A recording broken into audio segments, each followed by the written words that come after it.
Mm. Mm. Hibiscus flavoring for coffee. I knew I would like it, and then I knew I wouldn't like it, and I like it. Hello everyone, my name is Laura, this is my channel Laura's Little Library, and welcome to today's video, which is a themed reading vlog.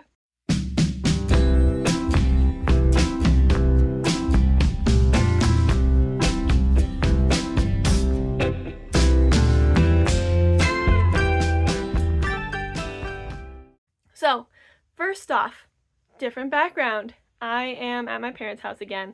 We are moving because if you are not familiar with this channel, apparently we move every 2 years. So it's been 2 years and now we're moving again. So we are at my parents' house, which is kind of this in-between place for us at the moment. But so yeah, that's why we're here. The library is unfortunately packed up. It is so sad, but I know that when we get our new place, I will be able to set it back up again. It'll only be like this for a couple months, hopefully, because then we'll move. But we're gonna move probably in August, and it is currently June, so it'll be a little bit, but anyway, now that that's out of the way, the reading vlog. Hello, yes, welcome. So, today's reading vlog is going to be a spring, summer, kind of romancy, vibey reading vlog. It is June, yay, happy Pride, and I have been in such a romance mood these past few weeks. I haven't been reading too much these past few weeks, but I have been in such a romance mood. So I'm gonna continue that, and I'm gonna talk about the books I've read recently, quick a minute, and I'm going to do a mini haul, and then I'll talk about the books that I'm going to read in this vlog. There will also be gardening in this vlog and maybe a nature walk or two. My mom and I are throwing a garden party, and we are doing that to motivate ourselves to clean up her backyard a little bit, make it look nice, because that is something she has always wanted, and I have been really wanting to get into gardening. And because we are moving out of our house, I no longer have my own garden to tend to, so I am turning my attention to my mother's. So yeah, lots of fun things that happen in this vlog. Good books, gardening, nature, and Pride Month. Woohoo! But let's talk about what I've read recently, because really what kicked off this whole reading kick was the first part of this book haul, all of Sarah Adams' backlist. So I started reading Sarah Adams' new books and I loved them, but I really wanted to read her backlisted books. I knew that I probably wouldn't like these as much because they would be older at the beginning of her writing career, probably before she found her voice or before she had the chance to really grow as an author, but I wanted to read these anyway, and so I did. So because I've read these 4 backlists, I've now read everything by her, and I'm so excited for her newest one coming out at the beginning of next year. I cannot wait. So I have these to help tie me over. The first one is The Match, and I think this was a solid 3 out of 5 stars. I could see where Sarah Adams has definitely grown a lot as a writer, with a lot of, in this book she did a lot of telling instead of showing, and it was clear that the foundations for good writing was here, like with the banter and the interaction between characters, but that it still was something that she needed to practice and develop. So because I had that in mind, this was a 3-star. I very much enjoyed it. The second one, kind of after that, is The Enemy, and oh, I should say, this follows our main character who works at a dog service agency, kind of, where she trains service dogs and helps pair them up with people who need them, as she herself has epilepsy and uses a service dog. She gets a meeting set up with somebody who needs to get a service dog for his daughter. She shows up to the meeting and he's like, "Who are you? I didn't organize this, what's going on?" And it's their journey from there. It was super cute. It was a fun premise, something I don't know a lot about, so that really kind of helped me get through the book a little bit when it had some harder moments in the writing. And then the companion one that takes place after that is The Enemy, and this follows 2 characters who have been like in the same friend group but constantly pulling pranks on each other because they don't like each other. And one thing I will say, this was another good like 3.5 stars, because one thing I really admired about this book was when characters say that in the past they've like pulled pranks or do this and do that, but then they don't actually do it in the book because they're developing feelings. That always bothers me. I'm like, no, if you say you're a prankster, you're gonna pull some pranks, whether or not you're developing feelings. And I feel like this book actually sticks with it, and the characters are really well done, and that just made me super happy. So I also very much enjoyed this one. Then the other kind of 2-book companion duology, I guess. The first one is The Off-Limits Rule, and this is brother's best friend trope. Our female main character is moving back with her son, and she's moving in with her brother because, you know, life happens and life is hard, and she ends up falling for her brother's best friend, and it's really sweet and really nice. And again, I thought this was really good. However, I will say the fourth and final one, The Temporary Roomie, was probably my favorite of the 4, which makes sense, you know, the writing gets better and everything like that. And this follows the brother from the first book, and his love interest is going to be the boss who works at the hair salon, and she is currently pregnant in the book. So this was so much fun. It is the fake dating. They move in to give the appearance that they're dating, but also because she needs a place to live, because her place has like a pipe problem or something, you know, a little bit of like, oh, of course. It's romance, so kind of whatever you need to do to move the plot forward just so that the characters can banter more. I loved it. So those are the first 4 books of the haul. I have read them, and they make me want to read a ton of romance. So continuing on with the haul, I also got Axie O's newest book, and it's The Floating Worlds. It's more of a sci-fi fantasy. I'm probably not going to read it. It's more of a sci-fi fantasy. I'm probably not going to read it like right now, but maybe when I'm in the mood to pick it up, I will. I really liked her first book, The Girl Who Fell Beneath the Sea, so I really wanted to give this one a try. For my birthday, because my birthday was in May, I was gifted the Dictionary of Lost Words, and this is by Pip Williams, and I'm really excited. This is like a literary themed kind of literary fiction book where there's this group of men who are kind of creating the first complete dictionary, and the daughter of one of these men is like, wait a minute, you're using only words that you actually use. You're not creating a dictionary with every single word. It's just the word that these white men use every day. And so she decides to go around and kind of collect words that other people use, whether it's women or people of color or a different social class. I'm not sure yet. I haven't read it yet, but I think she kind of just compiles her own dictionary with all the lost words or words that aren't included in the official dictionary, which I think sounds so cool, and I'm so excited to read this. Thank you so much to my sister, my host sister, for getting this for me. And then I got a book off of my TBR, and I got this book as I was reading it over audio, because I knew I really wanted to buy this book, and that is The Rose Bargain, and this is by Sasha Payton Smith. And I really liked this book. It is like a fae version of The Selection. So if you were like me and read The Selection when you were younger, and that was like your whole world was that series, whether or not you liked the companion novels that came out after it or like the later books, but that original trilogy, you will probably like this. It is just like a fresh look at it with the twist of it being fae, because that is so popular in fantasy right now. Our main character, her sister made a deal with the Fae Queen, who rules over all of England, and actually all the girls get a chance to make a deal with the Fae Queen, and it's like these little bargains. A lot of times girls will choose to make themselves prettier or more talented or whatever to help them get a husband during the season. Our main character's sister did that, except she disappeared for a while and kind of ruined the family name and whatnot. So our main character is very much like, I don't really want to make a deal with the queen, I just want to know what happened.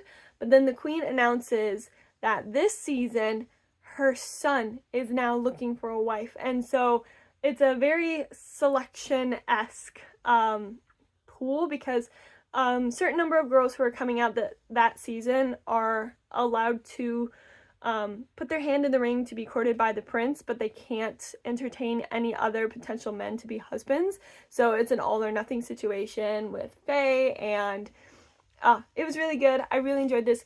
Great spring vibes. It was wonderful. I was so happy I read this. So, not a recommendation.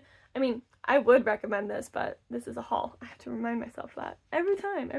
And then this book came out, I think, in March, but I only just got my hands on it for whatever reason, and I'm so excited because I'm hearing such promising things. Like, people are very excited about this book. It's supposed to kind of put a fresh face to the romantasy genre as it has become so popular, and that is The Night and the Moth by Rachel Gillig. Rachel Gillig wrote the One Dark Window duology, and I love that duology.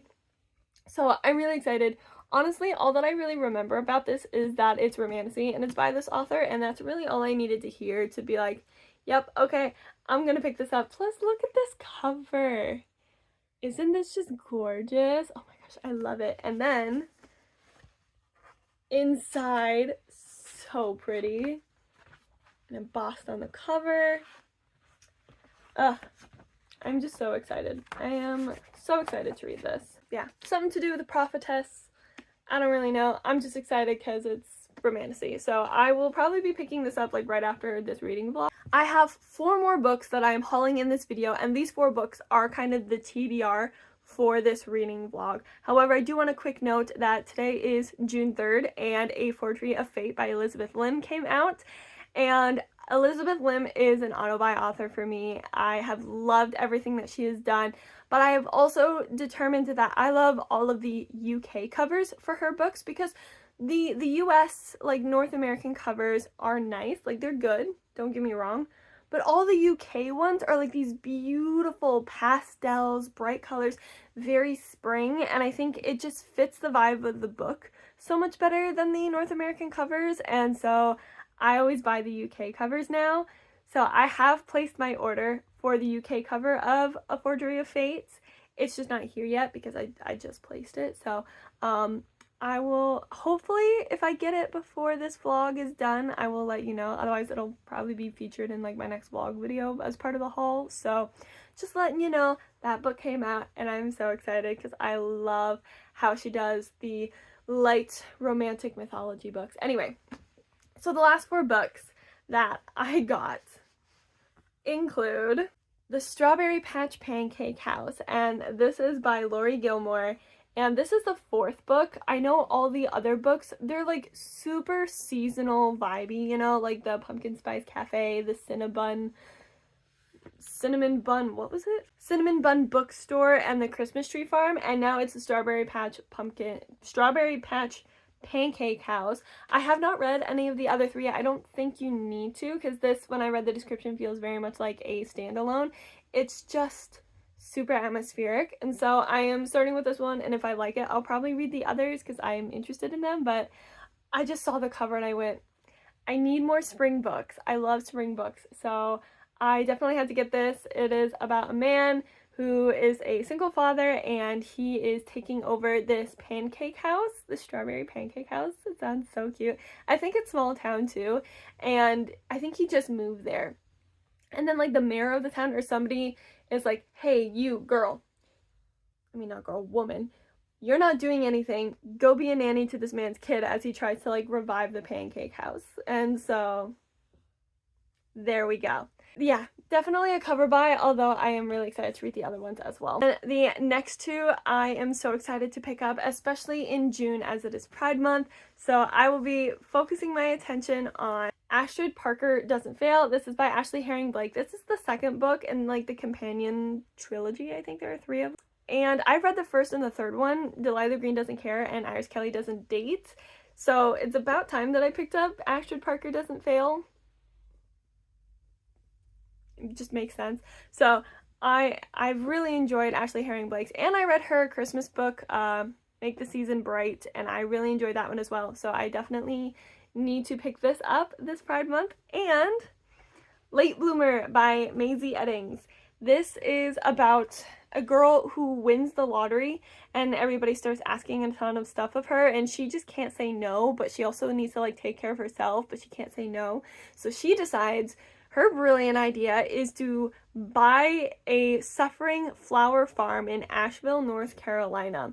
So she moves to this flower farm, and there's a girl there who's like, no, this is my family's flower farm. It is rightfully mine. I am in charge. I'm doing it. And so then they end up moving in together, and they butt heads, and they don't get along.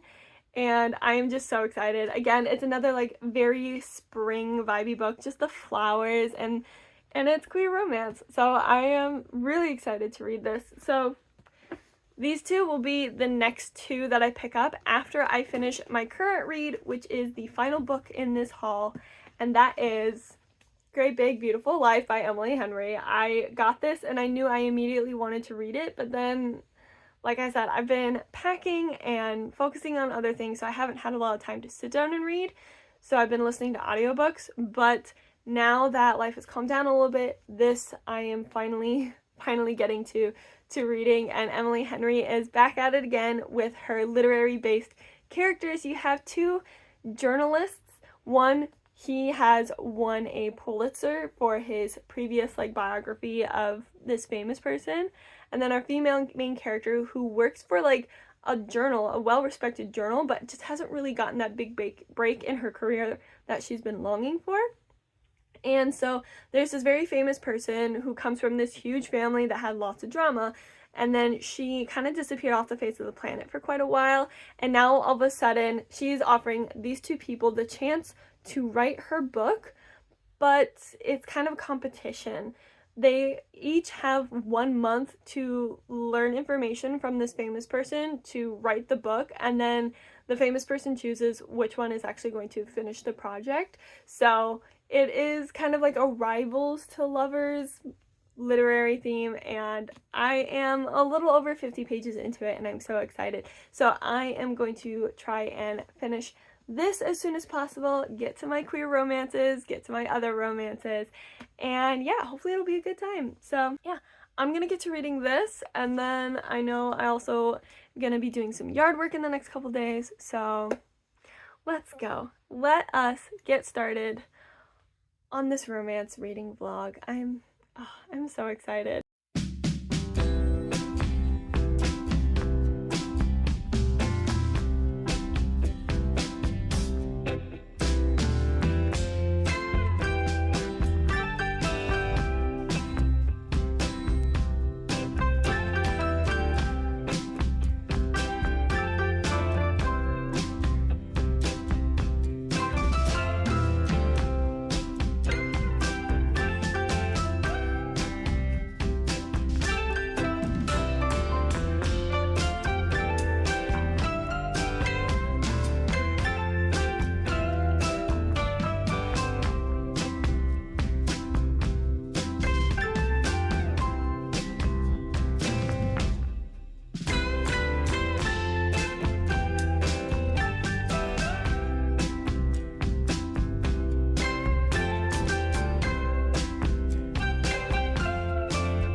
first reading update. I am a little over 60 pages into this and I'm enjoying it.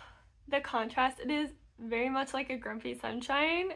Grumpy is just focused, head down, already successful, but like trying to keep going on that path. But like when he opens up just the slightest little bit, that is what makes it. Because like I love Miss Sunshine over here. She is fun. She is what I wish I could be, like the fun and also witty. Like I wish I could be her, just that extroverted and willing to like be okay and do stuff. But like when she gets him to like open up, or even when he just offers it of the tiniest little thing about him, and it's just like, it is so precious. Like that is what I love, is like the little openings and you just go, oh, oh, oh. I'm also intrigued because it seems like she is hinting at the fact that they knew each other previously, but he has no idea who she is. And I feel like that was just a little bit of repeated nugget at the beginning, and then it has not been brought up again. So I'm very curious what that's about, like if they went to school together or if there was some event. I don't know. I feel like I'm just kind of missing something, but not in the wait and find out, but just kind of in the I'm missing something here.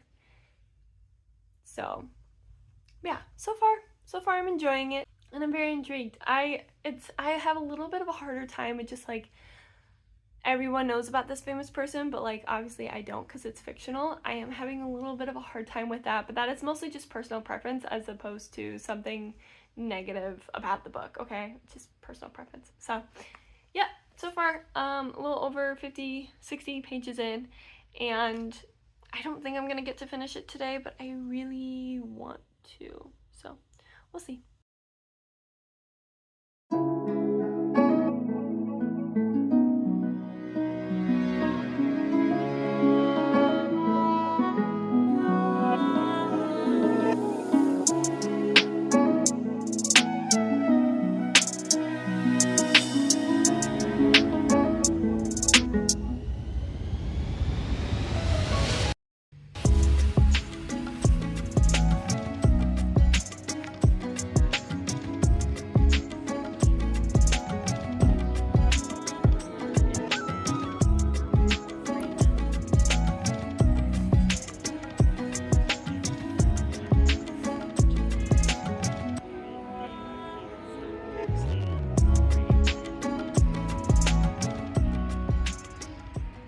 Okay friends, I think it's time for an update right about now. First off, we did the backyard, and neither my mom and I really do a lot of gardening, or at least we didn't when I was growing up, so it's not perfect, but we are super happy with it. It has been something that my mom's wanted to do for a long time, so we put in a lot of new flowers, we cleaned up the ivy in the backyard and just kind of got rid of some hostas and replaced it with other plants, and it was just a lot of fun and it was really nice to do.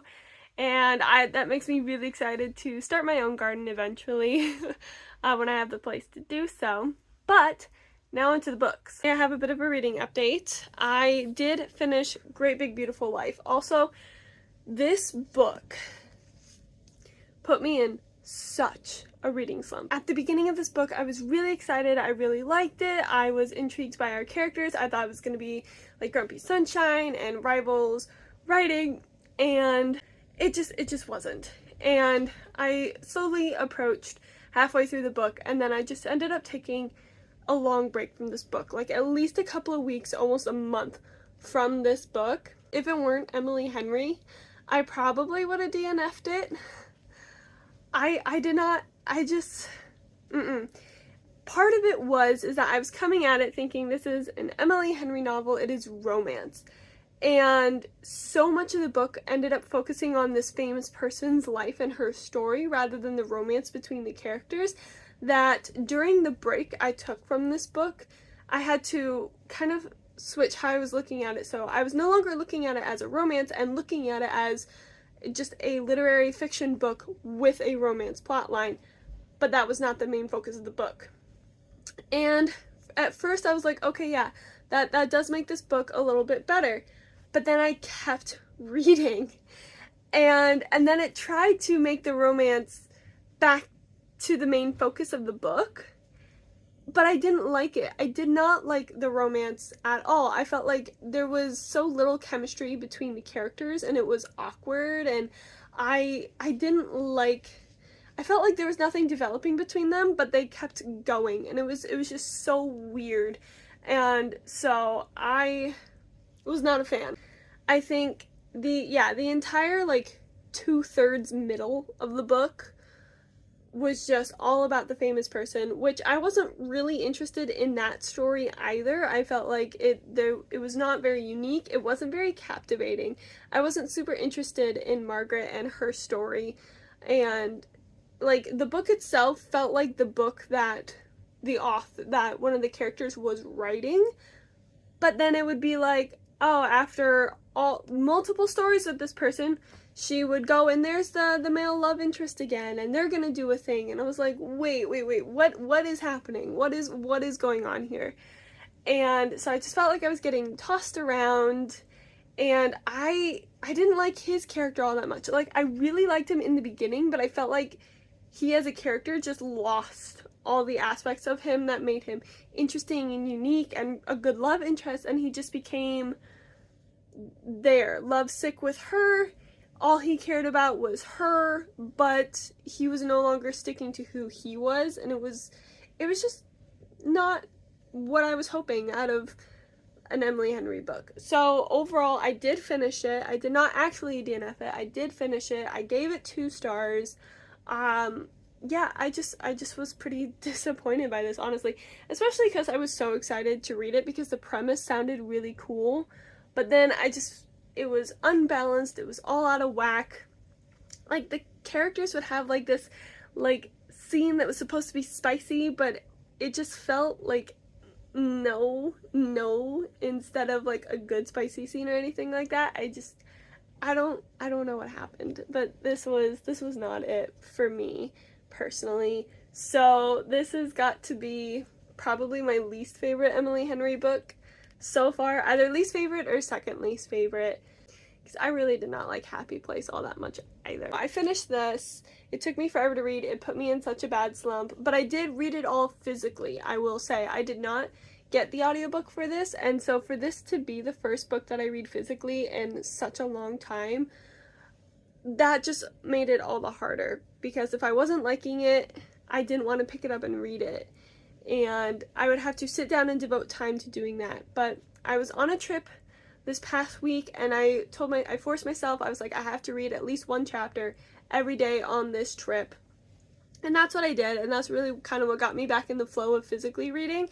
So yeah, hopefully, even though it put me in a slump, I will still be able to physically read some books anyway. So that's my thing with Emily Henry. Now, when Emily Henry does come out with more books, I am still going to read those. I'm still going to read Emily Henry books if they interest me. So another update is that I actually read Late Bloomers by Maisie Eddings. This, again, like, I was traveling and I got this over audio, so I ended up just reading this kind of all the way through while I was traveling. I liked this one. I think it was like a 3.5 star it ended up being. The premise that I gave at the beginning of this video is actually incredibly accurate to what this book is about.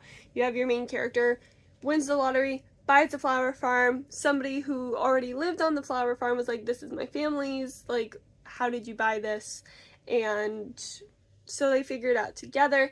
I think the characters, it was interesting because our 2 main characters communicated very well, but at the same time didn't communicate, which I admire, because that is kind of how real life goes. Like, some people are just very good at communicating, some people aren't, but it's not necessarily like that you can communicate perfectly every time. But it was a little weird to read of like, oh wow, these 2 had a really good conversation, and then all of a sudden it's like, are you miscommunicating, or are you just not knowing how to express your feelings? And I feel like that just wasn't very consistent throughout the book, which kind of threw me off a little bit. I admire, there was a lot of thought that went into the usage of flowers in this book, like using certain flowers to convey certain meanings throughout the book, and it was really cool because at the end there's like an author's note that explains that, which was really fun to read, but I do wish there had been a little more to it. Like, it's not forgettable, but it is kind of forgettable. Like, it's a unique premise, and I really liked that, and the characters were, you know, fine, but I don't know. It just was a 3.5 star. Like, it was good, and I would recommend it. That's the thing, is like, I would recommend this book a lot, especially during spring and summer, but it just was not quite a 4-star for me, you know. So we are coming to the end of this vlog. So I did not read the Strawberry Patch Pancake House. I did not read this one, and I have not yet read Ashwood Parker Doesn't Fail. I'm still interested in reading these. I might pick these up soon, but because so much time has passed, my book budget did renew, and I did get some new books, so I will quickly go through the books that I got as a secondary haul for this video, which is kind of insane, but yeah, that's just how it be sometimes, you know. So also, it's past mid-July now, and there were so many books that I really wanted to get that came out in mid-July, and I definitely got them. So that would be A Witch's Guide to Magical Innkeeping, and this is by Sangu Mandana, and this is like a companion second book to The Very Secret Society of Irregular Witches. I think I put off reading that book for a long time because I wasn't super intrigued by it, and then I read it and I really enjoyed it, versus this one, the plot intrigues me a lot more, and I enjoyed the first one, so I'm really excited to read this. The cover itself is very like spring pastel colors, but because it's magical and it's witchy, I think it's going to be a really good one to kind of kick off spooky season. Yes, I'm already talking about spooky season. I know it's July, but for me, spooky season, autumn kind of starts in August, because we always say that school starts in the fall, and growing up, my school started in August. Therefore, to me, August was perceived as fall. So, and once it's fall, once it's autumn, you can already start thinking about spooky season. So that's kind of how my brain works. That's my excuse for why I talk about that stuff so early. But it's still July, but I think this would be a good one to read in August to kind of get ready for spooky season and get ready for the autumnal season. So I'm very excited for this one. And then, speaking of spooky season, I did also pick up The Bewitching, and this is Silvia Moreno Garcia's newest book. Again, it's another kind of like witchy vibe book, and it has to do with like studying and literature and things like that, and I have loved a lot of Silvia Moreno Garcia's books, her thrillers and things like that, so I'm just excited to pick up the next one that she has out and hopefully get to reading it in the next couple of months. Also, a book that just recently came out is The Nightshade God by Hannah Whitten. This is the third book in the trilogy, the Nightshade Crown trilogy. It's so weird because I know I've read the first one, I know I've read the second one, but I just, for the life of me, cannot remember anything that happens other than that there's a love triangle. And so I might need to reread the first two before actually reading this third one, which is so weird because I loved Hannah Whitten's duology, and I'm pretty sure I do love these books. I just have a really hard time remembering them. But I got the third one, so when I'm able to do so, I can reread the first two and then go on to this one. And oh my gosh, just the cover, it's so good. But it does have like the deckled edges, and I hate those. I do not like them at all. So that is a bit of a bummer. But one thing also to mention about this one is it's a signed copy, and actually the same with The Bewitching. It is also a signed copy, which is super cool. So I was very happy that I got those. And then the final book in this haul, again, a book that just came out, and actually one that I started reading physically, and I don't know, I do want to keep reading it physically, but I also kind of want to pick up like this one. So we'll see. I think I might just read both of them at the same time, depending on what my mood is in. But so I'm either going to read this or The Enchanted Greenhouse by Sarah Beth Thirst. This is the second book, kind of the companion to The Spell Shop. And in this one, you follow the person who made Kaz, the sentient houseplant. You are following her. She gets turned into a statue because of what she did to Kaz, and then she mysteriously wakes up and she discovers this greenhouse and is trying to figure out who woke her up and why and what their motivation for doing so was. So I have already started reading this. I am like 30 pages in, so I'm not very far in, but I got it and I was just so excited to read it. So yeah, I'll be doing this, but I might also switch over to this just as I'm trying to keep the summer vibe going because it is still July. So we'll see about that though. So those are all the books I've gotten. Those are the books that I've read so far. Thank you all very much. If you liked this video, give it a thumbs up. Make sure you comment down below what you're reading this summer, if there are any books that you are excited that are coming out. Also, if you like bookish content, be sure to subscribe and hit the bell to be notified. I'm trying to post videos every week. Trying is the key word here. So just hit the bell to be notified when they go up so you don't miss them whenever they are posted. I also have bookish social media linked in the description below, especially on Instagram, that you can follow me there and keep up to date with what I'm reading and updates and things like that. Again, thank you all very much for watching, and until I see you in the next video, I wish you happy reading!